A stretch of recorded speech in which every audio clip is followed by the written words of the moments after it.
Hello नमस्कार, मैं HP Singh आप सभी का स्वागत करता हूं खान सर के पॉकेट के बुक के रिवीजन वाले सेशन में। साथियों, काफ़ी दिनों के बाद जो है आप लोगों से मुलाकात हो रहा है, तो मैं आप लोगों को बतला दूं कि आज से ये सेशन जो है प्रॉपर तरीके से चलेगा। जितना भी क्वेश्चन बाकी हो गया रह गया है, यानी जितना भी हम लोग को रिवीजन करना है आगे, वो सभी रिवीजन जो है हम लोग पर डे के बेसिस पर करने वाले हैं। चलिए हम लोग जो है यहाँ से स्टार्ट करते हैं। आप सभी को जानकारी होगा कि हम लोग को जो पॉलिटी में पढ़ना था, ये अनुसूचित जाति एवं अनुसूचित जनजाति के बारे में देखना था।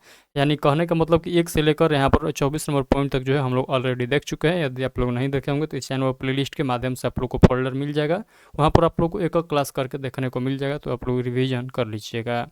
तो चलिए हम लोग फाइनली जो है यहाँ से स्टार्ट करते हैं, यानी अनुसूचित जाति और अनुसूचित जनजाति के बारे में हम लोग यहाँ पर क्या करते हैं। तो सभी पॉइंट को देखते हैं जो इस बुक में लिखा गया है, खान सर के पॉकेट जी के बुक में जो लिखा गया है। तो चलिए हम लोग जो है इस सेशन को स्टार्ट करते हैं।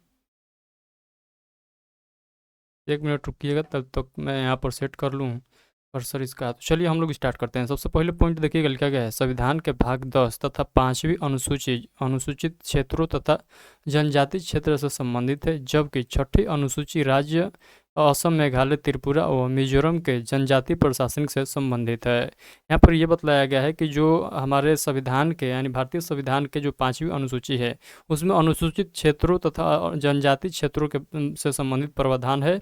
और यहाँ पर 6ठी अनुसूची जो है, यहाँ पर 4 राज्य जो है असम, मेघालय, त्रिपुरा, मिजोरम है, ये 4 राज्य स्पेशल के लिए जो है यहाँ पर जनजाति क्षेत्रों के लिए जो है यहाँ पर प्रावधान किया गया है प्रशासनिक संबंध में। ये पॉइंट दोनों पॉइंट याद रखिएगा। दोनों जो अनुसूची है यानी 5वीं और 6ठी अनुसूची जो है, ये अनुसूचित जाति और जनजाति से संबंधित है। अनुसूचित जाति का 5वीं अनुसूची कहेगा तो आप लोग कहिएगा अनुसूचित जाति से संबंधित है, और अनुसूचित जाति और जनजाति से संबंधित है। और आप लोग उसका 6ठी अनुसूचित आप लोग कहिएगा ये केवल जो है जनजाति से संबंधित है, और ये स्पेशल जो है 4 राज्यों के लिए, असम, मेघालय, त्रिपुरा और मिजोरम के लिए। अगला पॉइंट है अनुसूची 5 अनुसूचित क्षेत्रों तथा जो है जनजाति क्षेत्रों का प्रशासनिक अनुच्छेद। यहाँ पर बात किया गया 244 के ए। ऐसे क्षेत्र जो सामाजिक आर्थिक रूप से पिछड़े तथा जिसके विकास के लिए विशेष प्रयास की आवश्यकता है, साथ ही जहां आदिम जनजाति निवास करती है, अनुसूचित या अनुसूचित जनजाति क्षेत्र क्या कहलाती है, अंतर्गत आती है। तो ये सभी पॉइंट याद रखिएगा। अगला देखिएगा पॉइंट लिखा गया है अनुसूचित क्षेत्र की घोषणा। तो अनुसूचित क्षेत्र की घोषणा राष्ट्रपति द्वारा संसदीय विधि के अधीन रहते हुए की जाती है। अनुसूचित क्षेत्र के नाम व सीमा में परिवर्तन। तो राष्ट्रपति संबंधित राज्यपाल से परामर्श कर अनुसूचित क्षेत्र का क्षेत्रफल घटा या बढ़ा सकता है तथा सीमाओं में परिवर्तन कर सकता है। राज्यपाल की सलाह पर राष्ट्रपति अनुसूचित क्षेत्र के नाम भी परिवर्तन कर सकता है, या ऐसे क्षेत्र को नामों को जो है रद्द कर सकता है। तो ये सभी पॉइंट याद रखिएगा। ये सभी प्रावधान जो है ये राष्ट्रपति कर सकते हैं, किसके सलाह पर, तो ये राज्यपाल के सलाह पर। अगला पॉइंट है राज्यपाल का विशेष दायित्व। तो राज्यपाल का विशेष दायित्व क्या है, चलिए हम लोग देखते हैं। तो राज्यपाल का विशेष दायित्व में देखिएगा तो यहाँ पर लिखा गया है ऐसे क्षेत्र में जहाँ राज्यपाल की विशेष जिम्मेदारी होती है वह क्षेत्र प्रशासन के संबंध में राष्ट्रपति को वार्षिक रिपोर्ट दे तथा जब भी राष्ट्रपति क्षेत्र की जानकारी मांगे राज्यपाल प्रदान करे। उसके बाद अगला पॉइंट है केंद्र व राज्य की कार्यकारी शक्तियाँ। तो केंद्र और राज्य की भी जो कार्यकारी शक्ति है उससे संबंधित पॉइंट देखिएगा। तो राज्य की कार्यकारी शक्तियाँ अनुसूचित क्षेत्रों में भी लागू होती है तथा इस संबंध में केंद्र कार्यपालिका शक्ति का विस्तार ऐसे क्षेत्रों के प्रशासन के संबंध में राज्य के निर्देश देने तक है। जनजाति सलाहकार परिषद। तो जनजाति सलाहकार परिषद में देखिएगा तो राष्ट्रपति के निर्देश पर एक जनजाति सलाहकार परिषद का गठन किया जाएगा। ये जो है प्रावधान है हमारे देश के संविधान में। उसके बाद जो है यहाँ पर बतलाया गया प्रावधान किया जाएगा जो अनुसूचित जनजातियों के उत्थान व कल्याण संबंधी ऐसे विषयों पर जो राज्यपाल जो है निर्दिष्ट करे सलाह देगी। ये सभी पॉइंट याद रखिएगा। अगला पॉइंट है इस परिषद में कुल 20 सदस्य होंगे, जिनमें 3/4 यानी अर्थात 15 सदस्य राज्य विधानसभा में अनुसूचित जनजातियों के प्रतिनिधि होने चाहिए। अगला पॉइंट है अनुसूचित क्षेत्रों में राज्यपाल के अधिकार। तो अनुसूचित क्षेत्रों में राज्यपाल का अधिकार देखिएगा तो राज्यपाल यह निर्देश दे सकता है कि संसद या राज्य विधानमंडल का कोई विशिष्ट अधिनियम उक्त क्षेत्र में लागू होगा या नहीं, या फिर जो है आंशिक रूप से अथवा अपवादों के साथ लागू होगा। राज्यपाल जनजातीय सलाहकार परिषद से विचार विमर्श कर क्षेत्र में शांति व्यवस्था बनाए रखने हेतु नियम बना सकता है। ऐसे नियम के तहत उक्त क्षेत्र में भूमि हस्तांतरण को सीमित या निषेध किया जा सकता है। साथ ही भूमि के आवंटन व साहूकारों में व्यवसाय को भी नियंत्रित किया जा सकता है। ये सभी पॉइंट याद रखिएगा। इधर आप लोगों को एक बार जो है क्विकली देख लेना है, ज़्यादा इधर से क्वेश्चन नहीं बनेगा, बट हो सकता है कि यहाँ से भी क्वेश्चन बन जाए, तो इसलिए हम लोग भारतीय संविधान के एक भी पार्ट नहीं छोड़ सकते हैं, यहाँ से जो है क्वेश्चन ज़्यादा देखने को मिलता है। यहाँ पर देखिएगा नियमन शक्ति के तहत राज्यपाल इस क्षेत्र में लागू संसद या राज्य विधानमंडल के अधिनियम को समाप्त या संशोधित कर सकता है, किंतु इस संबंध में राष्ट्रपति की स्वीकृति की आवश्यकता नहीं होगी। स्वीकृति की आवश्यकता होगी, ये बात याद रखिएगा। आयोग का गठन, तो आयोग का गठन देखिएगा तो संविधान में राष्ट्रपति से यह अपेक्षा की गई है कि वह अनुसूचित क्षेत्र के प्रावधान व जनजातियों के कल्याण के लिए एक आयोग का गठन करे। राष्ट्रपति द्वारा ऐसे आयोग का गठन सर्वप्रथम 1960 में UN डेवर की अध्यक्षता में की गई, जिसने 1961 में अपनी रिपोर्ट दी थी। राष्ट्रपति ऐसे आयोग का गठन कभी भी कर सकता है, किंतु संविधान के प्रारंभ से 10 वर्ष की समाप्ति के बाद ही ऐसा आयोग गठन का जो है प्रावधान है। ये बात भी आप लोग ध्यान रखिएगा। जनजातीय क्षेत्रों का प्रशासन, तो जनजातीय क्षेत्रों के प्रशासन संबंधित पॉइंट देखिएगा तो भारतीय संविधान के 6ठी अनुसूची में 4 राज्यों असम, मेघालय, त्रिपुरा, मिजोरम के जनजातीय क्षेत्रों के विशेष प्रावधान किया गया है, क्योंकि यहाँ की जनजातियाँ आज भी अपनी संस्कृति, रिवाजों और सभ्यता से जुड़े हैं तथा अपने राज्य के बहुसंख्यक लोगों के साथ घुल मिल नहीं पाई है। अंततः संविधान में इन क्षेत्रों की स्वशासन हेतु अधिक जो है स्वायत्तता दी गई है। तो ये बात आप लोग ध्यान रखिएगा। ऐसे भी हमारे देश में जो है अभी बहुत जनजाति है जो राज्य से जो है अलग रहती है, यानी वो अपने दुनिया में रहती है, वो सोचती है कि हमारा दुनिया इन सभी से अलग है। तो उसके लिए जो है सरकार कुछ जो है विशेष प्रावधान यहाँ पर करती है, यही बात यहाँ पर बतलाया गया है। उसके लिए जो है अलग से आर्टिकल भी यहाँ अनुसूची में भी निर्धारित किया गया है, जिसमें उसी के लिए जो है प्रावधान किया गया है। उसके बाद हम लोग देख लेते हैं 26 नंबर पर देखिएगा केंद्र राज्य संबंध। तो केंद्र और राज्य में जो संबंध होता है उसके बारे में हम लोग देख लेते हैं। आप लोगों से आर्टिकल पूछेगा तो आप लोग कहिएगा अनुच्छेद जो है 245 से 263 के अंतर्गत आ जाएगा, राज्य और केंद्र के बीच जो संबंध होता है उसका जिक्र।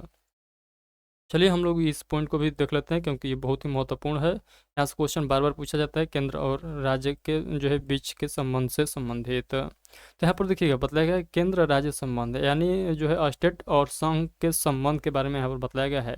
तो राज्यों का संघ यानी union of states, union of states जो है यहाँ पर जिक्र किया जाता है, यानी राज्यों का संघ, यानी जो भारत है ये जो है भारत एक देश तो है, लेकिन ये कैसा बना है तो ये राज्यों से मिलकर बना है, तो इसीलिए इसका दर्जा जो दिया गया है यूनियन ऑफ स्टेट, यानी भारत जो है एक जो है राज्यों का संघ है, यानी बहुत सारे राज्य मिलाकर जो है इसको क्या बोलते हैं तो भारत बोलते हैं। तो बहुत सारे राज्य, यानी आप सभी को जानकारी होगा कि वर्तमान में 28 राज्य है भारत में और 8 यूटी है यानी केंद्र शासित प्रदेश है, यानी यूनियन टेरिटरीज है।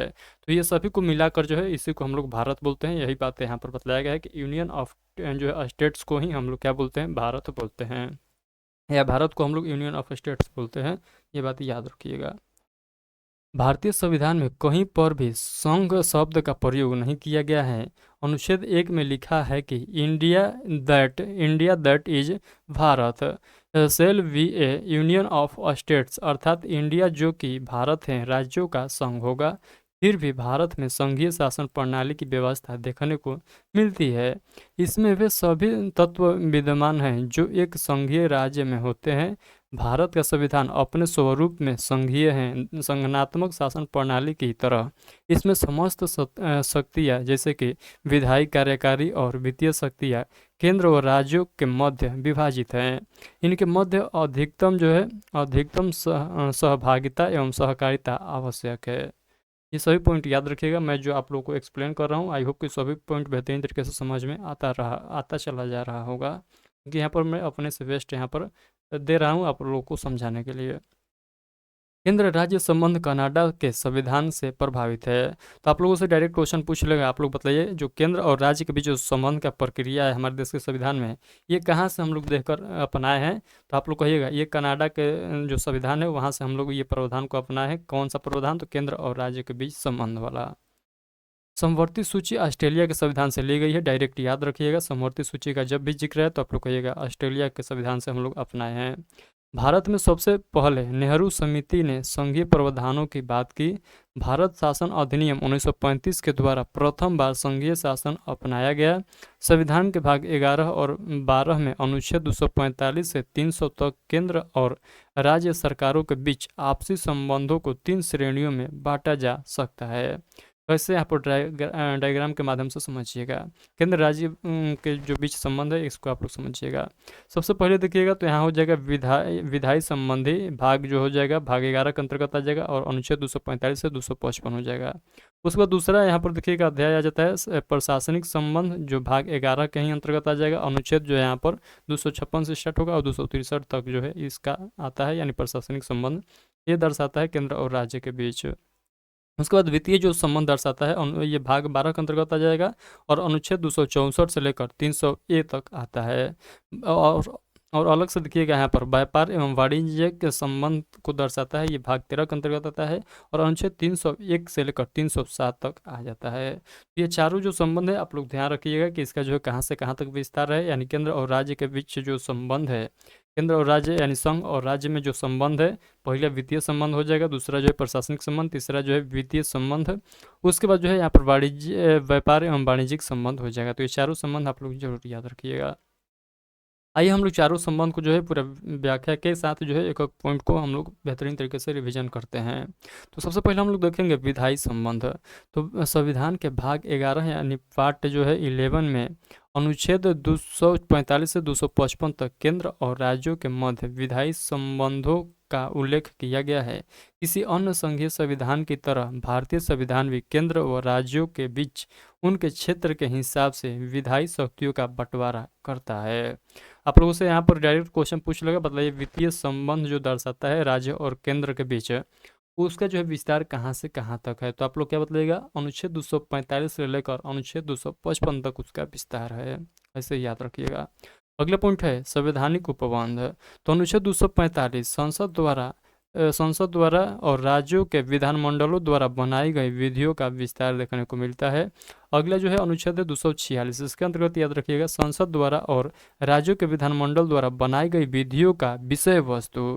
तो आप लोगों से पूछेगा अनुच्छेद 245 में क्या है? तो आप लोग कहिएगा विस्तार है, यानी जो राज्य और संघ के बीच जो संबंध है उसका जो है विस्तार का यहाँ पर जिक्र देखने को मिलता है। आप लोग एक पॉइंट में याद रखिएगा। आर्टिकल 246 कहेगा तो आप लोग कहिएगा यहाँ पर जो है विषय वस्तु के बारे में संबंधित है। किसके विषय वस्तु के बारे में? तो राज्य और संघ के बीच जो क्या है संबंध है उसके बारे में, उसके विषय वस्तु के बारे में। अगला पॉइंट है 247, अनुच्छेद 247 कुछ अतिरिक्त न्यायालयों की स्थापना का उपबंध करने की संसद की शक्तियाँ है, यानी कुछ जो है अतिरिक्त न्यायालयों की स्थापना का उपबंध जो है कौन कर सकता है? तो संसद कर सकता है, उसके पास शक्तियाँ है, ये बात ध्यान रखिएगा। अनुच्छेद 248 अवशिष्ट विधायी शक्तियाँ। तो अवशिष्ट विधायी शक्तियाँ ये पॉइंट आप लोग याद रखिएगा। अनुच्छेद 249 राज्य सूची के विषय के संबंध में राष्ट्रीय हित में विधि बनाने की संसद के पास जो है शक्तियाँ है, ये भी पॉइंट आप लोग याद रखिएगा। आइए हम लोग देख लेते हैं केंद्र तथा राज्यों में प्रशासनिक संबंध। सबसे पहले हम लोग ऊपर देखेंगे, जो पॉइंट अभी रह गया उसको हम लोग रिविजन करेंगे, उसके बाद जो है हम लोग इसको देखेंगे। सबसे पहले ये इधर यहाँ पर देखिएगा अनुच्छेद 250 यदि आपात की उद्घोषणा प्रवर्तन में हो तो राज्य सूची के विषय के संबंध में विधि बनाने की संसद के पास जो शक्तियाँ होगी। अनुच्छेद 251 संसद द्वारा अनुच्छेद 249 और 250 के अधीन बनाई गई विधियों और राज्यों के विधानमंडलों द्वारा बनाई गई विधियों में असंगति का जिक्र देखने को मिलता है। अगला अनुच्छेद जो है यह 252 दो या अधिक राज्यों के लिए उनकी सहमति से विधि बनाने की संसद की शक्ति और ऐसी विधि का किसी अन्य राज्य अंगीकृत किया जाना। तो ये बात याद रखिएगा। उसके बाद जो है यहाँ पर अगला अनुच्छेद जो आता है इसका इसका नाम याद रखिएगा, अनुच्छेद 253। इसमें क्या बतलाया गया है, ध्यान से समझिएगा। अंतर्राष्ट्रीय करारों को प्रभावित करने के लिए विधान। तो 253 अनुच्छेद में क्या बतलाया गया है, तो यहाँ पर अंतर्राष्ट्रीय करारों को प्रभावित करने का यहाँ पर विधान का जिक्र किया गया है। उसके बाद क्या आता है, तो उसके बाद अनुच्छेद 254 आता है। इसमें कहा गया है कि संसद द्वारा बनाई गई विधियों और राज्यों के विधानमंडलों द्वारा बनाई गई विधियों में असंगति इससे संबंधित है। अगला अनुच्छेद 255 सिफारिशों और पूर्व मंजूरी के बारे में अपेक्षाओं को केवल प्रक्रिया के विषय मानना। इसका जिक्र कहाँ देखने को मिलता है, तो अनुच्छेद 255 में। अनुच्छेद 200 यहाँ पर 56 होना चाहिए था ना, 246। चलिए हम लोग पढ़ लेते हैं, उसके बाद क्लियर हो जाएगा। तो अनुच्छेद यहाँ पर देखिएगा 246 से सुनिश्चित करता है कि संसद और राज्यों के विधानमंडलों को कितने विषयों के बारे में विधि बनाने की शक्तियाँ होगी। विधायी शक्तियों का विभाजन जो है किस प्रकार होगा, 3 सूचियों में किया गया है। तो संघीय सूची, राज्य सूची और समवर्ती सूची। इसके बाद जो है और सूची आता है जो विशिष्ट सूची के नाम से आप लोग जानते हैं। इन तीनों सूची से अलग कोई विषय आता है तो वो विशिष्ट सूची के अंतर्गत चला जाता है। तो मूल रूप से आप लोग 3 सूची का नाम याद रखिएगा, संघ सूची, राज्य सूची और समवर्ती सूची। चलिए तीनों सूची के बारे में पूरा जो है व्याख्या से हम लोग समझते हैं। उससे पहले आप लोग समझिएगा ये जो अनुच्छेद है 246 के अंतर्गत ही ये सभी पॉइंट आप लोग को याद रखना है। तो देखिए संघ सूची वो होता है जिस पर कानून बनाने का पूरा पूरा अधिकार जो है केंद्र सरकार के पास होता है, उसी को हम लोग संघ सूची कहते हैं। यानी पूरा पूरा कानून बनाने का अधिकार किसके पास है, तो संघ के पास है।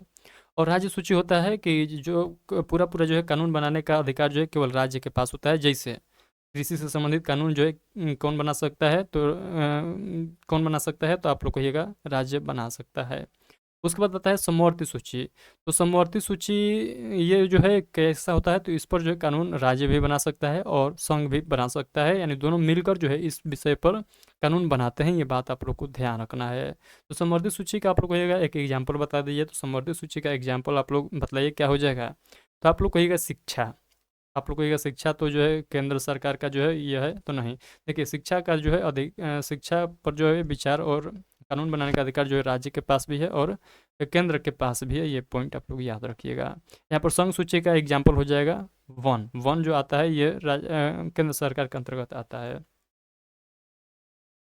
सॉरी एक बार जो जांच लीजिएगा, वन शायद जो है राज्य सूची के विषय हो जाएगा। आप लोग विदेशी मामला आप लोग याद रख लीजिएगा, ये संघ सूची के अंतर्गत आ जाएगा। अदरवाइज यहाँ पर विषय बहुत है, आप लोग देखिएगा याद करिएगा तो आप लोग को समझ में आ जाएगा। विशेष प्रावधान में देखिएगा तो भारतीय संघ के किन्हीं विशेष राज्यों और राज्य के लिए विधान ने कुछ विशेष प्रावधान स्पेशल प्रोविजनल अपनाए हैं और स्पेशल जो है प्रोविजंस अपनाए हैं। इसका इनका विवरण संविधान के भाग 21 में अस्थायी संक्रमणकालीन और विशेष प्रावधान शीर्षक के अंतर्गत अनुच्छेद 370 से लेकर अनुच्छेद 392 तक में किया गया है। इसमें भी अनुच्छेद 379 से लेकर अनुच्छेद 391 तक ही जो संवैधानिक व्यवस्थाओं को 7वें संविधान संशोधन अधिनियम के द्वारा निरस्त कर दिया गया है। ये बात आप लोग ध्यान रखिएगा। चलिए हम लोग आगे के पॉइंट को देखते हैं। 1 मिनट रुकिएगा, मैं यहाँ पर देख लूँ कि जो मैं यहाँ पर क्लास रिकॉर्ड कर रहा हूँ ये जो है प्रॉपर वे में हो रहा है कि नहीं हो रहा है। पता चलेगा कि हम लोग का जो है क्लास रिकॉर्ड ही नहीं हुआ है। इतना पढ़ा लिए हैं उसके बाद जो रिकॉर्ड ही नहीं हुआ है। तो देख सकते हैं यहाँ पर जो है ऑडियो क्लियर है, ग्राफ जो है क्लियर दिखाई दे रहा है। यहाँ पर वीडियो भी रिकॉर्डिंग हो चुका है, हो रहा है। 18 मिनट जो है हम लोग का ऑलरेडी जो है क्लास चल चुका है। तो आइए हम लोग प्रॉपर वे में जो है क्लास को आगे जो है कंटिन्यू रखते हैं। तो यहाँ पर देखिएगा हम लोग को जो पढ़ना है, क्या पढ़ना है, तो सूचियों के निर्वाचन का सिद्धांत। तो सूचियों के निर्वाचन का सिद्धांत में देखिएगा जब केंद्र और राज्यों के मध्य विधि के संबंध में या कोई अन्य विवाद उत्पन्न होता है तो उसका समाधान उच्चतम न्यायालय यानी सुप्रीम कोर्ट द्वारा किया जाता है। उच्चतम न्यायालय सुप्रीम कोर्ट द्वारा किया जाता है और सर्वोच्च न्यायालय कुछ सिद्धांतों के आधार पर क्या करती है, तो सूचियों का निर्वचन करता है। यह सिद्धांत निम्नलिखित है। तो यहाँ पर देखिएगा बताया गया है संघ की सर्वोच्चता का सिद्धांत, दूसरा है क्षेत्रीय संबंध का सिद्धांत, तीसरा है तत्व एवं सार का सिद्धांत, चौथा है छद्म विधान का सिद्धांत, पांचवा है प्रत्यायोजित विधान का सिद्धांत और छठा जो है अर्थ के अल्पकरण का सिद्धांत। तो ये सभी सिद्धांत को आप लोग याद रखिएगा। अब आइए हम लोग बात कर लेते हैं प्रशासनिक संबंध के बारे में। तो प्रशासनिक संबंध क्या हो जाएगा, तो यहाँ पर ध्यान से समझिएगा। संविधान के भाग 11 के अध्याय 2 के अंतर्गत अनुच्छेद 256 से लेकर 263 तक केंद्र व राज्य के बीच प्रशासनिक संबंधों की जो है व्याख्या की गई है, जो कि हम लोग ऑलरेडी अभी देख कर आ रहे हैं। तो हम लोग जो दूसरा पॉइंट याद करने जा रहे हैं, ये प्रशासनिक संबंध है। अभी हम लोगों ने क्या देखा, ये देखा हम लोगों ने वित्तीय संबंध शायद था, तो हम लोगों ने क्या देखा था अभी, 1 मिनट रुकिएगा। हाँ, विधायी संबंध, सॉरी वित्तीय नहीं, विधायी संबंध था। अब जो है हम लोग क्या देख रहे हैं, यहाँ पर प्रशासनिक संबंध देख रहे हैं, जिसका जिक्र आप लोगों से पूछे अनुच्छेद में, तो 256 से लेकर 263 तक। यहाँ पर देखिए कहा गया है, इसका उद्देश्य केंद्र एवं राज्यों की प्रशासनिक रचनाओं में विवादों को न्यूनतम स्तर पर पहुंचाना है। प्रशासनिक संबंधों से तात्पर्य केंद्र व राज्य सरकारों के कार्यपालिका संबंधी तालमेल है, ये बात याद रखिएगा। आइए हम लोग इस डायग्राम को समझते हैं कि आखिर इस डायग्राम में जो है क्या बात को बतलाने का प्रयास किया गया है, क्या हम लोग को डायग्राम से बेहतरीन तरीके से समझ में आ सकता है कुछ पॉइंट। तो आइए हम लोग देखते हैं क्या है यहाँ पर बतलाया गया है। तो यहाँ पर देखिएगा लिखा गया केंद्र राज्यों में प्रशासनिक संबंध। तो प्रशासनिक संबंध से संबंधित जो है यहाँ पर डायग्राम बतलाया गया है। तो प्रशासनिक संबंध में भी हम लोग को क्या देखना है, तो 3 पार्ट में हम लोग देखते हैं, मुख्य रूप से 2 पार्ट में है।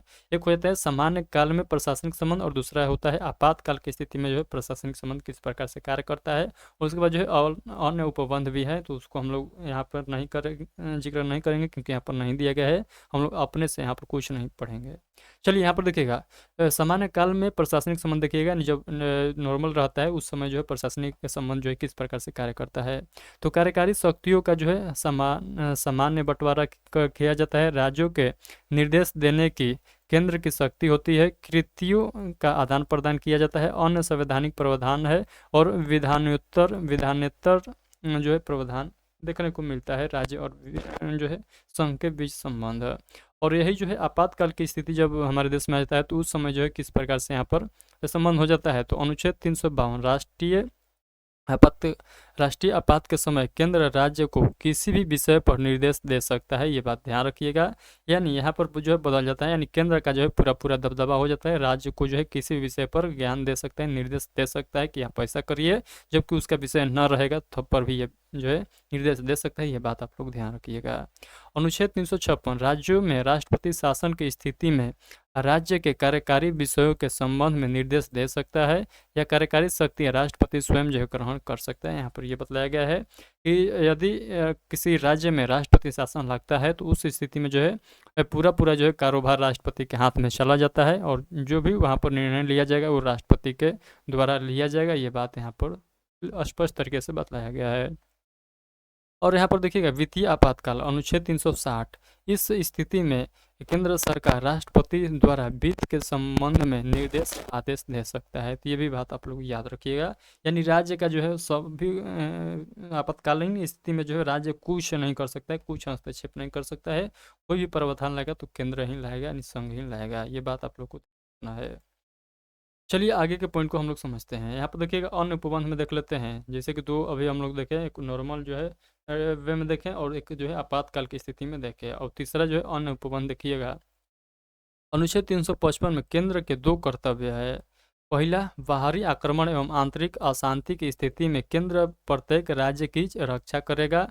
और दूसरा जो है केंद्र का कर्तव्य होगा कि वह यह सुनिश्चित करे कि राज्य संविधान की व्यवस्था अनुसार कार्य कर रहे हैं कि नहीं। ये सभी पॉइंट आप लोग ध्यान से समझ गए होंगे, आई होप कि मैं ये मान कर चलता हूँ। चलिए आगे के पॉइंट को हम लोग जो है और बेहतरीन तरीके से समझने का प्रयास करते हैं। यहाँ पर कुछ अनुच्छेद का नाम लिखा गया है, चलिए इसको हम लोग पहले निपटाते हैं। तो संवैधानिक उपबंध भाग जो है 11 के अंतर्गत आ जाता है, और अध्याय जो है 2 हो जाएगा। अनुच्छेद याद रखिएगा, अनुच्छेद 256 राज्यों और संघ के जो है बाध्यता से संबंधित है। अनुच्छेद 257 कुछ दशाओं में राज्यों पर जो है संघ का नियंत्रण, ये निरस्त हो गया, सॉरी ये है, ये याद रखिएगा, कुछ दशाओं में राज्यों पर संघ का नियंत्रण किया जाएगा। तो किसके तहत, तो अनुच्छेद 257 के तहत। अनुच्छेद 257 के को जो जोड़ा गया था इसको निरस्त कर दिया गया है, तो इसको आपको याद नहीं रखना है। अनुच्छेद 258 कुछ दशाओं में संघ की राज्यों का शक्ति प्रदान करने की आदि जो है शक्ति होगी, ये पॉइंट याद रखिएगा। अनुच्छेद 258 के क संघ को कृत सौंपने की राज्यों की शक्ति होगी। और अनुच्छेद 259 जो है इसको भी निरस्त कर दिया गया है। अनुच्छेद 260 भारत के बाहर के राज्य क्षेत्रों के संबंध में संघ की अधिकारिता, ये पॉइंट आप लोग याद रखिएगा।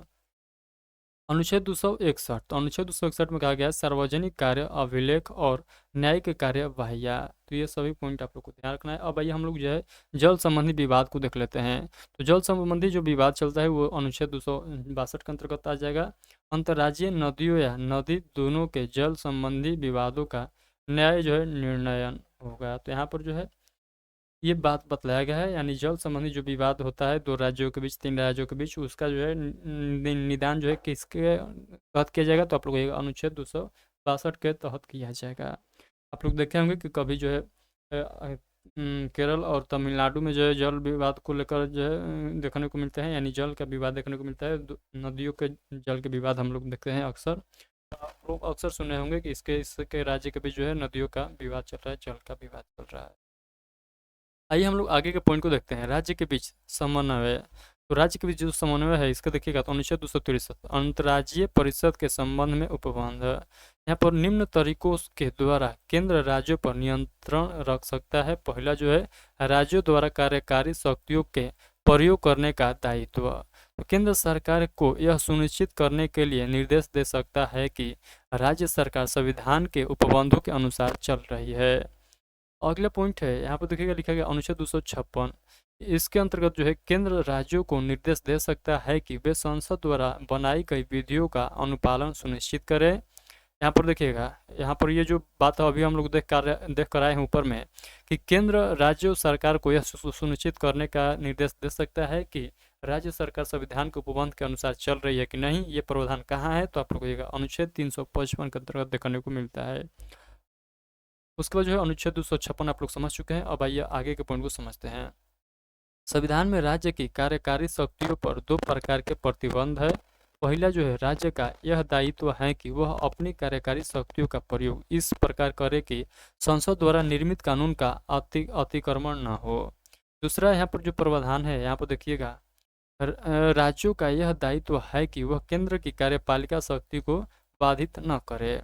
ये सभी पॉइंट ध्यान रखिएगा। अनुच्छेद 257, इसके अंतर्गत यह व्यवस्था की गई है कि राज्य की कार्यपालिका शक्तियाँ का प्रयोग संघ की कार्यपालिका शक्तियाँ के प्रयोग में कोई अड़चन न डाले। इस प्रकार केंद्र सरकार को संचार के साधनों के निर्माण और रखरखाव तथा अंतर्राष्ट्रीय और सैनिक महत्व के मार्गों, पुलों, सड़कों तथा रेलों के संरक्षण आदि के बारे में राज्य सरकार को निर्देश जारी करने का जो है शक्ति प्राप्त है। ये सभी पॉइंट आप लोगों को क्या करना है, याद रखना है, एक बार रिवीजन जरूर करना है। और खासकर जो है एक बार आर्टिकल को आप लोग जरूर याद कर लीजिएगा, उसका जो है शॉर्ट पॉइंट बना लीजिएगा। वैसे तो इस बुक में लिखा गया है, सभी आर्टिकल को जो है एक बार जो है संग्रह करके बताया गया है। जो आर्टिकल है, जो महत्वपूर्ण आर्टिकल है, जो आप लोग के एग्जाम में बार बार पूछा जाता है, उसको जो है शॉर्ट में करके लिखा गया है। तो हम लोग जब ये जो है सेशन एंड होने लगेगा, यानी जो है ये सीरीज में जो हम लोग पढ़ रहे हैं भारतीय संविधान का पार्ट जब एंड होने लगेगा तो हम लोग वहाँ पर देखेंगे। तो लास्ट सेकंड लास्ट जो है सेशन में हम लोग देख लेंगे अनुच्छेद के बारे में। यहाँ पर देखिएगा लिखा गया है राज्यों के विशेष दायित्व। तो राज्य केंद्र की कार्यपालिका शक्तियाँ को बाधित न करे, ना ही कोई जो है पूर्वग्रह करे। उसके बाद जो है यहाँ पर देखिएगा लिखा गया अनुच्छेद 365, यदि कोई राज्य केंद्र द्वारा दिए गए निर्देशों का पालन करने में असफल रहता है तो उस पर अनुच्छेद 356 के अंतर्गत राष्ट्रपति शासन लगा सकता है। ये बात आप लोग ध्यान रखना है।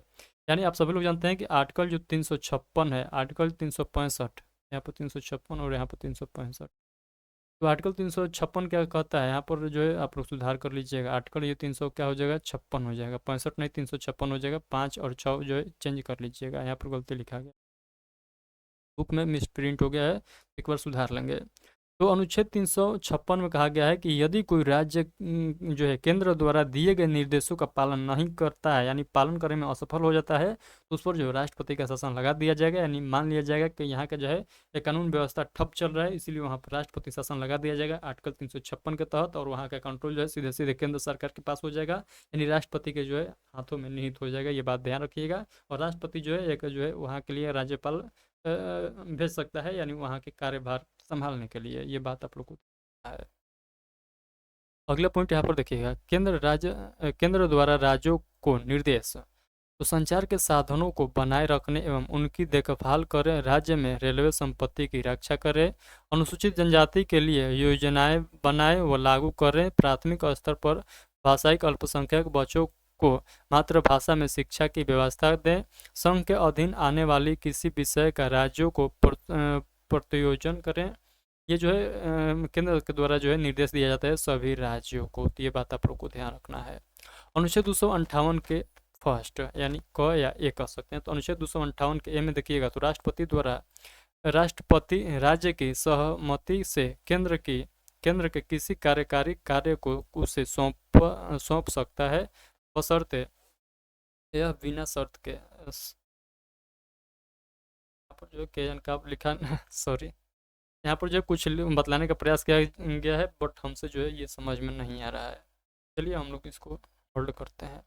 यहाँ पर अगला पॉइंट देखिएगा, अनुच्छेद 258 के भी संसद संघीय कानूनों के प्रावधान के लिए राज्य या उसके किसी प्राधिकारी को अधिकृत कर सकती है, ये भी बात की ध्यान रखिएगा। अब भाई हम लोग बात कर लेते हैं संघ को कृत सौंपने की राज्यों की शक्ति। अनुच्छेद 258 के क, तो राज्यों का राज्यपाल भारत सरकार की सहमति से उसे या उसके अधिकारियों को राज्य की कार्यपालिका शक्ति के विस्तार वाले विषयों को शर्ततः या बिना शर्त लगाकर या बिना शर्त के ये बतलाने का प्रयास किया गया। अब समझ में आए, शर्त या बिना शर्त के जो है वो क्या कर सकता है, तो वो लागू कर सकता है या आदेश दे सकता है। अनुच्छेद 261 में यह कहा गया है कि केंद्र तथा राज्य सरकारें न्यायालयों द्वारा दिए गए फैसलों को लागू करेगी और इस बारे में जरूरी कानून संसद द्वारा बनाए जाएंगे। राज्यपालों की नियुक्ति राष्ट्रपति द्वारा की जाती है। राज्यपालों की नियुक्ति किसके द्वारा की जाती है, तो जो है राष्ट्रपति के द्वारा की जाती है, और राज्यपाल त्याग किसको देंगे, तो राष्ट्रपति को ही देंगे। अखिल भारतीय सेवाएं अनुच्छेद 312 के अंतर्गत आ जाता है। तो अखिल भारतीय सेवाएं जो है किसके अंतर्गत आ जाता है, तो अनुच्छेद 312 के अंतर्गत आ जाता है। इसमें देखिएगा तो IAS भारतीय प्रशासनिक सेवा हो जाता है, IPS भारतीय पुलिस सेवा हो जाता है, और 1966 में IFS जो है बना, और ये जो है इसका फुल फॉर्म हो जाता है भारतीय वन सेवा। उसके बाद देखिएगा अनुच्छेद 312 केंद्र तथा राज्य दोनों के लिए जो है अखिल भारतीय सेवाओं का प्रावधान करता है। यानी देखे होंगे कि देश में हो जाता है UPSC और राज्य में हो जाता है PCS, तो आप लोग देखे होंगे। तो देश के लेवल पर क्या होता है, तो UPSC, और राज्य लेवल पर क्या हो जाता है, तो ये हो जाता है PCS हो जाता है। यानी जैसे बिहार के हैं तो आप सभी लोग जानते हैं BPSC हो जाता है, यानी बिहार पब्लिक सर्विस कमीशन। उसी प्रकार UPSC यानी यूनियन पब्लिक सर्विस कमीशन होता है। अगले पॉइंट देखिएगा, राज्यों में नियुक्ति अखिल भारतीय सेवाओं के सदस्य राज्य सरकार के अधीन कार्य करता है। राज्य अखिल भारतीय सेवाओं के अधिकारियों को सिर्फ निलंबन कर सकता है, जबकि उनके भर्ती, पदोन्नति, प्रशिक्षण व उन पर अनुशासनात्मक कार्यवाही का अधिकार केवल केंद्र को। अब आइए हम लोग देख लेते हैं अगला पॉइंट, तो 2 या अधिक राज्यों के लिए संयुक्त आयोग बनाए का जो है प्रावधान यहाँ पर है। चलिए देखते हैं। संसद कानून के माध्यम से संयुक्त राज्य लोक सेवा आयोग यानी JSPSC का गठन कर सकती हैं, किंतु इस हेतु संबंधित राज्यों की विधायिकाओं की सहमति जरूरी है। अनुच्छेद 351 के अनुसार संघ का कर्तव्य है कि वह हिंदी भाषा का विकास करे। अनुच्छेद 301 एवं 304 के अंतर्गत संसद को अधिकार दिया गया है कि वह राज्यों के बीच व्यापार, वाणिज्य व समागम को निबंधित कर सकती है। अगला अनुच्छेद है 285 तथा 289। इसमें यह प्रावधान किया गया है कि संघ की संपत्ति पर राज्यों के कर तथा राज्यों की संपत्ति पर आय को संघ के कराधार से छूट होगी। ये पॉइंट आप लोग ध्यान रखिएगा।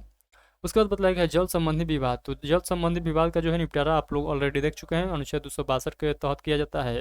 तो अनुच्छेद 262 के अनुसार संघ और अंतर्राज्यीय नदियों के बंटवारे से उत्पन्न विवादों को हल करने के लिए कानून बना सकती है। अगला पॉइंट देखिएगा, किसी अंतर्राष्ट्रीय नदी या नदी दोनों के या उसके जल प्रयोग, वितरण या नियंत्रण के संबंध में किसी विवाद के निपटारे के लिए संसद प्रावधान कर सकती है। इस संबंध में संसद ने दो कानून बनाए हैं। पहला जो है नदी बोर्ड अधिनियम 1956 और दूसरा जो है अंतर्राष्ट्रीय जल विवाद अधिनियम 1956। ये दोनों पॉइंट याद रखिएगा, नदी बोर्ड अधिनियम 1956 और अंतर्राष्ट्रीय जल विवाद अधिनियम 1956। अगला पॉइंट है अंतर्राज्यीय परिषद। अंतर्राज्यीय परिषद में देखिएगा इंटर स्टेट काउंसिल, तो इसके अंतर्गत देखिएगा तो राष्ट्रपति अंतर्राज्यीय परिषद गठन करता है और उसके संगठन प्रक्रिया तथा कर्तव्यों की प्रकृति निश्चित करता है। अनुच्छेद 263 देखिएगा तो राज्यों के पारस्परिक विवादों की जांच या समाधान के लिए राष्ट्रपति अंतर्राज्यीय परिषद का गठन कर सकता है। अंतर्राज्यीय परिषद का गठन सरकारीय आयोग की सिफारिश के आधार पर किया गया। 28 मई 1990 को राष्ट्रपति के अंतर्राज्यीय परिषद का गठन किया। ये सभी पॉइंट ध्यान रखिएगा, डाटा जो यहाँ पर बतलाया जा रहा है, जो डेट बतलाया जा रहा है, ये सभी को याद करते चलिएगा। अंतर्राज्यीय परिषद का गठन, अध्यक्ष देखिएगा तो यहाँ पर प्रधानमंत्री हो जाते हैं और सदस्य में देखिएगा तो सभी राज्यों के मुख्यमंत्री इसका सदस्य होंगे। संघ के 6 कैबिनेट मंत्री ये जो है मंत्री प्रधानमंत्री द्वारा नामित होते हैं, जिनमें गृह मंत्री भी शामिल होता है। अगला जो है इसके अतिरिक्त संघ राज्य क्षेत्रों के मुख्यमंत्री प्रशासक 5 राज्य मंत्री स्वतंत्र प्रभाव ये सब आ जाते हैं। अगला पॉइंट देखिएगा यदि राज्य सरकार केंद्र के निर्देशों का पालन नहीं करता है तो अनुच्छेद 356 के द्वारा केंद्र संवैधानिक तंत्र की विफलता के आधार पर राज्य में राष्ट्रपति शासन अनुच्छेद 356 लागू कर सकता है। तो ये पॉइंट आप लोग ध्यान रखिएगा।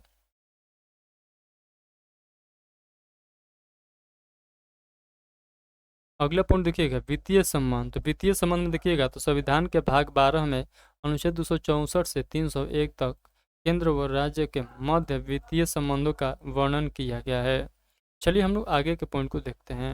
यहाँ पर देखिएगा संवैधानिक उपबंध भाग 11। तो संवैधानिक उपबंध में देखिएगा तो भाग 11 इसके अंतर्गत आप लोग देखिएगा तो अनुच्छेद 264 में जो निर्वाचन से संबंधित है, 1 मिनट रुकिएगा, मैं थोड़ा सा इधर जो आप लोग को एक्सप्लेन किया हूँ ध्यान में नहीं दिया हूँ।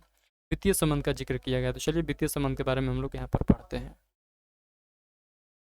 तो वित्तीय संबंध में देखिएगा तो अनुच्छेद 264 में निर्वाचन से संबंधित है। अनुच्छेद 265 में देखिएगा तो विधि के प्राधिकार के बिना करों या अधिरोपण न किया जाना। अगला अनुच्छेद जो है 266 है, भारत और राज्यों के संचित निधियां और लोक लेखा के बारे में से संबंधित है। अनुच्छेद 267 जो है आकस्मिकता निधि से संबंधित है। अगला पॉइंट देखिएगा संघ और राज्यों के बीच राजस्व का वितरण। संघ और राज्यों के बीच राजस्व का वितरण यहाँ पर देखिएगा अनुच्छेद 268 के तहत देखिएगा तो संघ द्वारा उद्गृहित किए जाने वाले किंतु राज्यों द्वारा संगृहित और विनियोजित किए जाने वाले शुल्क हो जाएगा, इसके अंतर्गत आ जाता है। तो अनुच्छेद 269 देखिएगा तो संघ द्वारा उद्गृहित और संगृहित किंतु राज्यों को सौंपे जाने वाले कर। अगला देखिएगा तो अनुच्छेद 270 इसमें देखिएगा तो उद्गृहित कर और उनका संघ तथा राज्यों के बीच वितरण। अनुच्छेद 271 कुछ शुल्कों और करों पर संघ के प्रयोजनों के लिए अधिभार।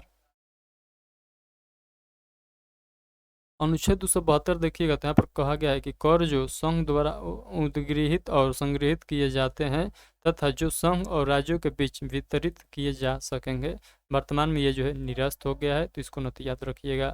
अनुच्छेद 273 जूट पर और जूट उत्पादों पर निर्यात शुल्क के स्थान पर अनुदान। ये सभी पॉइंट ध्यान रखिएगा और आइए इधर याद करते हैं, उसके बाद जो है कुछ नीचे डायग्राम बनाया गया है उसको समझेंगे। अनुच्छेद 274 ऐसे कराधान पर जिसमें राज्य जो हितबद्ध है प्रावधान डालने वाले विधेयकों के लिए राष्ट्रपति की पूर्व सिफारिश की अपेक्षा। अनुच्छेद 275 में कुछ राज्यों के संघ से अनुदान। अनुच्छेद 276 वित्तीय व्यापारों और आजीविकाओं और नियोजनों पर कर। अनुच्छेद 277 देखिएगा तो व्यावृत्ति। अनुच्छेद 278 में देखिएगा तो वर्तमान में ये निरस्त है, तो इसको न देखिएगा, 278 को आप लोग भूल जाइए। अनुच्छेद 279 शुद्ध आगाम आदि की गणना से संबंधित है। अनुच्छेद 279 के ए माल और सेवा कर परिषद यानी जीएसटी काउंसिल से संबंधित है। तो ये जो है आर्टिकल जरूर याद रखिएगा, आर्टिकल 279 के ए। अनुच्छेद देखिएगा यहाँ पर तो अनुच्छेद 280 वित्त आयोग से संबंधित है। अनुच्छेद 281 वित्त आयोग की सिफारिशें से संबंधित है। महत्वपूर्ण तथ्य यहाँ पर देखिएगा तो राज्य के सहायत। 1 मिनट रुकिएगा, थोड़ा सा जो है मैं पानी पी लेता हूँ, उसके बाद जो है आप लोग को आगे का सेशन कंटिन्यू करूँगा।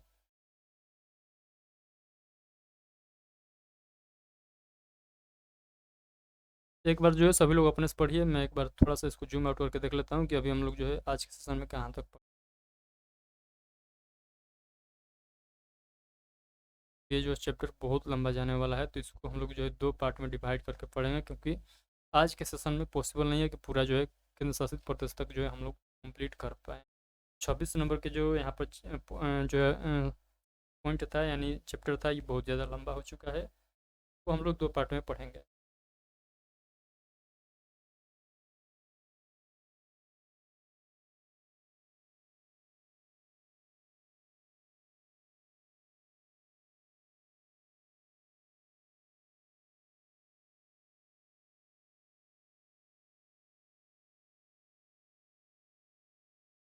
तो चलिए हम लोग इस सेशन को स्टार्ट करते हैं। तो हम लोग कहाँ पहुँच गए थे, यहाँ तक जो है हम लोग पहुँच गए थे, यहाँ से हम लोग को देखना है। चलिए थोड़ा सा जूम कर लेता हूँ। यहाँ पर देखिएगा महत्वपूर्ण तथ्य में देखिएगा तो राज्य के सहायतार्थ अनुदान से संबंधित है। अनुच्छेद 275 सहायक अनुदान से संबंधित है। इसमें देखिएगा बतलाया गया है कि संसद राज्यों की सहायता के लिए संचित निधि से अनुदान दे सकती है। दूसरा पॉइंट देखिएगा, इसी में लिखा गया है यह वित्त आयोग की सिफारिश पर दिया जाएगा, यानी सामान्य और विशेष दोनों कारणों से किया जाता है।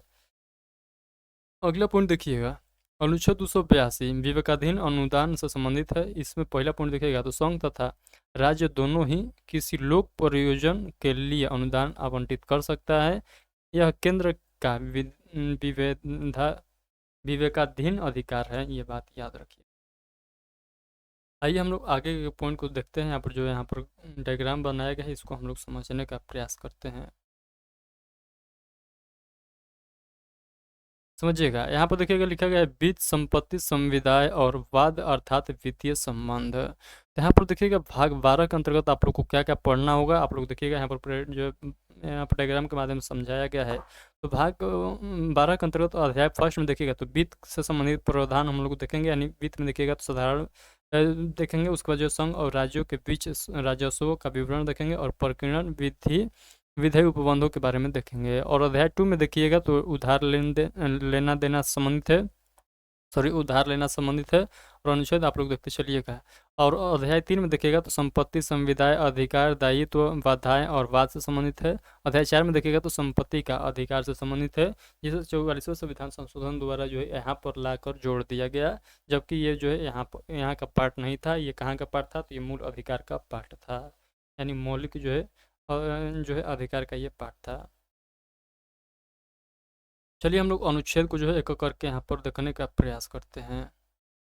तो जो है हम लोग भाग 13 से जो है कल के सेशन में हम लोग कंटिन्यू रखेंगे। तो आज जो है हम लोग भाग 13 तक जो प्रावधान किया गया है उसको हम लोग देख लेते हैं एक बार क्विकली।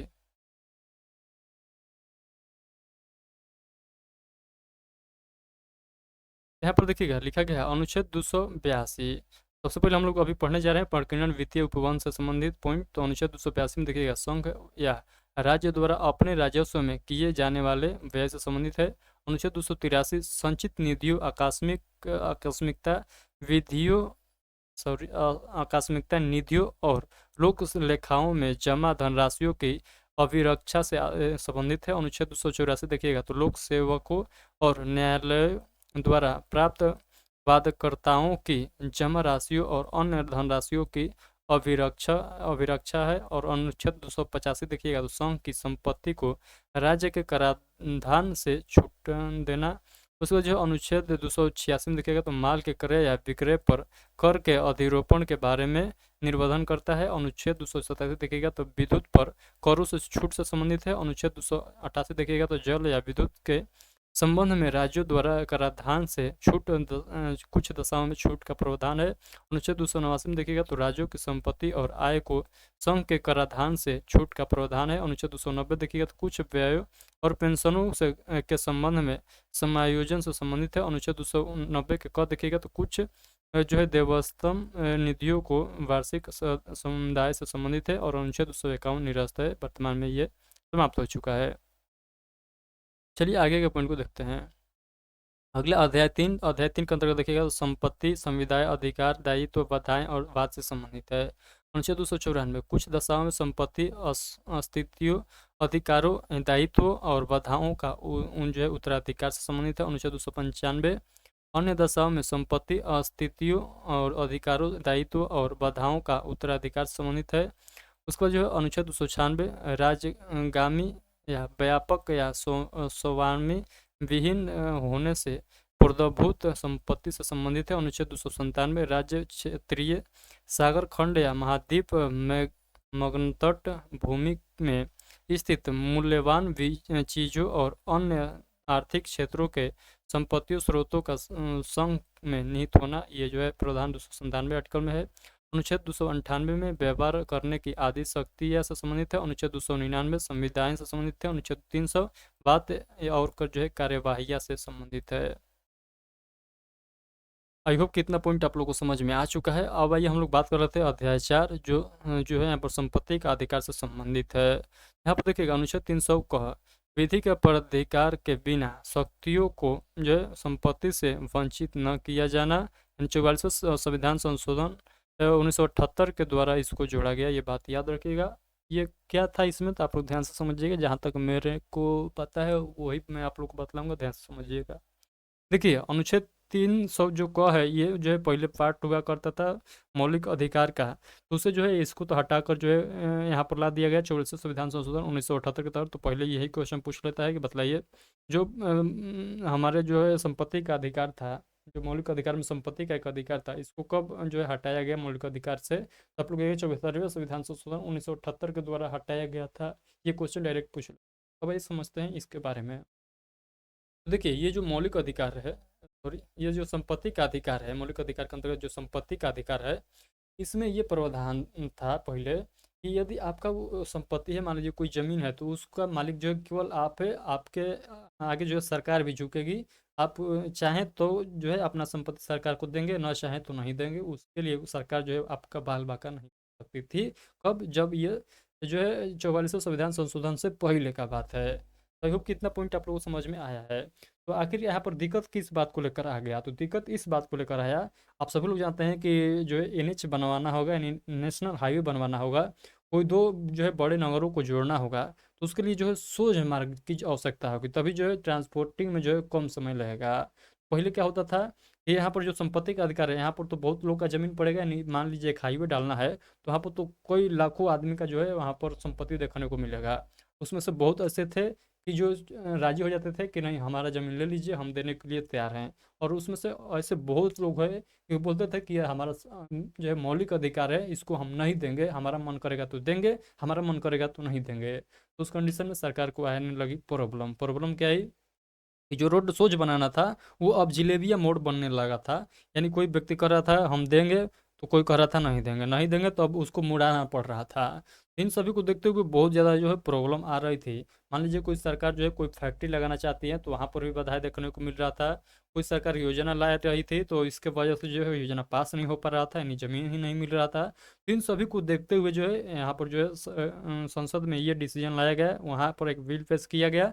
उस बिल में ये बताया गया कि हम जो है ये जो संपत्ति का अधिकार है, इसको अब हम मौलिक अधिकार में नहीं रखेंगे, क्योंकि इससे बहुत ज़्यादा दिक्कत आ रही है हमको जो है भारत को विकास करने के लिए। विकास करने में बहुत ज़्यादा दिक्कत यानी अड़चन आ रहा है। तो इसको हम क्या करेंगे, इसको हटाकर दूसरा जगह रखेंगे, इसको हम लोग कानूनी अधिकार बना देते हैं। तो इसीलिए जो इसको जो है मौलिक अधिकार से हटाकर, यानी संपत्ति अधिकार को मौलिक अधिकार के अंतर्गत जब रखा गया था, उसको हटाकर, वहाँ से हटाकर इसको जो है कानूनी अधिकार में जोड़ दिया गया, यानी अनुच्छेद 300 के क में जोड़ दिया गया। तो अब जो है आप लोग को पूरा बेहतरीन तरीके से समझ में आ गया होगा। इतने बतलाने के बाद भी आप लोग को समझ में नहीं आया, तो आप लोग को कोई टीचर नहीं समझा सकता है, क्योंकि हम आपके भाषा में समझाने का प्रयास किया हूँ। टीचर जो है अपने भाषा में समझाते हैं, तो नहीं समझ। चलिए जिन लोगों को समझ में आया सभी लोग लाइक लाइक ठोक देंगे। आज का सेशन यहीं तक रहेगा। कल के सेशन में हम लोग भाग 13 से जो है स्टार्ट करेंगे और बेहतरीन तरीके से सभी पॉइंट को क्या करेंगे, देख समझने का प्रयास करेंगे, यानी रिवीजन करेंगे। सभी लोग एक बार थम्स अप कर देंगे कि हम लोग को जो है सभी पॉइंट बेहतरीन तरीके से समझ में आ चुका है। मैं आप लोग को बतला दूं कि अब जो है यूट्यूब पर क्लास नहीं होगा। ये मैं क्यों बोल रहा हूँ, क्योंकि हमारा एप्लीकेशन आ रहा है, 2 या 3 दिनों में एप्लीकेशन आ जाएगा। तो ये सभी क्लास जो है अब उठ कर जो है एप्लीकेशन पर चल जाएगा, क्योंकि यूट्यूब पर जो है पढ़ने वाला लड़का जो है ये जो है एक क्या बोलते हैं कि तैयार नहीं रहते हैं। पहला क्लास आएगा तो सभी लोग कहेंगे, जोश ले आएंगे कि हम रिवीजन करेंगे, खान सर के पॉकेट जी की बुक को एक एक लाइन क्वेश्चन को रट जाएंगे, क्योंकि इस बुक को पढ़ लेते हैं तो हमारा नौकरी एक पक्का हो जाएगा। जो जीएस के लिए डर लग रहा था वो अब डर नहीं लगेगा। तो उसके लिए जो है आप लोग को एक जो है टाइम का मैनेजमेंट भी करना होगा, यानी आपको ये ध्यान देना होगा कि हमको पर डे जो है इतना घंटा, इतने घंटे जो है इस बुक के लिए देना है। तो सभी लोगों से नहीं हो पाता है, तो इसीलिए मैं कहाँ जाऊँगा, एप्लीकेशन पर जाऊँगा, वहाँ पर आप लोगों के लिए मिनिमम प्राइस रखूँगा। उसके बाद जो पढ़ने वाले व्यक्ति हैं वहाँ पर भी आएंगे, क्योंकि जो इस बुक का खासियत जानते हैं वो तो कहीं भी जाने के लिए तैयार हैं, क्योंकि 100, 200 और 500 रुपया के लिए जो है आप इस बुक को भूल नहीं सकते हैं। उतना नहीं रखेंगे बुक का प्राइस, इतना रहेगा कि 100 रुपया के जो है अप्रोक्स रखेंगे, 100 या 150 रुपया के अप्रोक्स रखेंगे, जिसमें आप लोग को पूरा जो है कंप्लीट बुक का रिवीजन कराएंगे। जो यूट्यूब पर हो गया है उसको फिर से रिव्यू जो है आप लोग को रिवीजन कराऊंगा, बट जो यूट्यूब पर हो चुका है उसको अभी रिवीजन नहीं कराऊंगा, क्योंकि आप लोग का एग्जाम आने वाला है। तो जो हो चुका है वो यूट्यूब के माध्यम से देख लीजिएगा, और जो नहीं हुआ है वो आप लोग एप्लीकेशन के माध्यम से देख लीजिएगा। और जब पूरा बुक कंप्लीट हो जाएगा यूट्यूब और एप्लीकेशन को मिलाकर, तब जो यूट्यूब वाला जो इतना भी पढ़ा है उसको फिर से एप्लीकेशन पर पढ़ा देंगे, और आप लोग को एक सीक्वेंस में जो है प्लेलिस्ट बनाकर एप्लीकेशन पर ही दे देंगे। तो जो लोग इस बुक को पूरा कंप्लीट रिवीजन करना चाहते हैं आप लोग एप्लीकेशन पर आ जाइएगा। एप्लीकेशन आप लोग को प्लेलिस्ट पर देखने को मिलेगा, एचपी सर सर्च करिएगा तो सेम जो है आप लोग को लोगो दिखाई देगा, यानी एचपी सर लिखा रहेगा, उसको जो है इंस्टॉल कर लीजिएगा। आगे मैं बताऊँगा जब एप्लीकेशन पर लोग जो है हमारा प्ले स्टोर पर एप्लीकेशन आ जाएगा तो मैं आप लोग को सूचित कर दूंगा कैसे आप लोग को बैच परचेस करना होगा। 199 रुपये मैं बैच का जो है प्राइस रखूँगा, जिसमें कंप्लीट बुक का रिवीजन कराऊंगा।